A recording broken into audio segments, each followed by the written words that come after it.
Hey everyone, it's Miss Megan, and today we're going to make homemade butter. You're going to need a spoon so that you can taste test it along the way, a mason jar filled with about halfway of heavy whipping cream, and then all you have to do is shake it.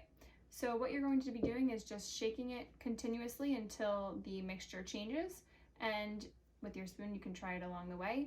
It's going to look like whipped cream at first, and then it's going to chunk together. Just keep shaking it. You can roll it on the ground like this. Make sure that you're rolling it on the ground so that it doesn't fall off the table. And you can also add in cinnamon sugar along the way as well. Just do it a little bit at a time, and you can always try it at the end and add in more later. And I hope everybody has fun. So we'll check back along with how our butter is going. After a while, your butter is going to start looking like this. It has the consistency of whipped cream, as you can see on here. If you want to taste it at this point, you can definitely taste it. Keep going. You want to shake it until the butter actually looks like a ball of butter that you could buy at a store that you would see in stick form, but it's going to look like a ball. So just keep shaking it. It's going to keep changing, and if you want to add any cinnamon or sugar, just do it a little bit at a time. You could also add a little bit of salt if you wanted to add salt, and let's keep going. Now our consistency is a little bit thicker of a whipped cream consistency. I tried it. It tastes pretty good. It tastes like whipped cream without sugar in it. And it's filling up pretty much my whole container now.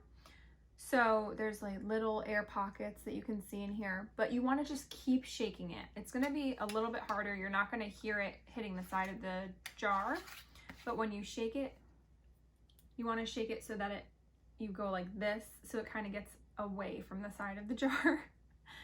If you're rolling it, you just want to like roll it kind of fast so that it unsticks from the side of the jar, so that you can start forming that clump of butter at the bottom.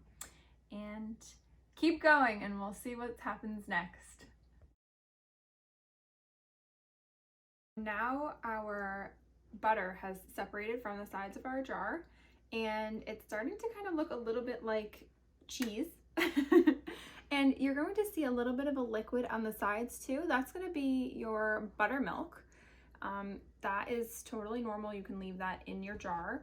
Little later, we might scoop out a tiny bit of it just to make more room for the butter, but we don't want to pour all of it out because it will help shape our butter eventually. So keep shaking it, and you're on your way to having solid butter. Our butter is starting to form into a ball. I have a lot of buttermilk, so I'm probably going to put it in another container, at least some of it, so that I can continue shaking this. Now I was just rolling it when I was shaking it, so let me just show you an example. So I was going like this around in a circle, and it was kind of helping the butter to form into this ball that I have at the bottom. And depending on how much heavy whipping cream you put in here is going to be how much butter that you get. So since I did half of my container, I got a pretty decent amount of butter in here. So if you want to separate your buttermilk into another container, you can use that for recipes. You can keep shaking this up. By this point, your butter should look something like this, or in a big ball. Now I had the big ball, but I kept shaking it and it kind of broke apart a little bit. If you have butter like this, you can still eat it.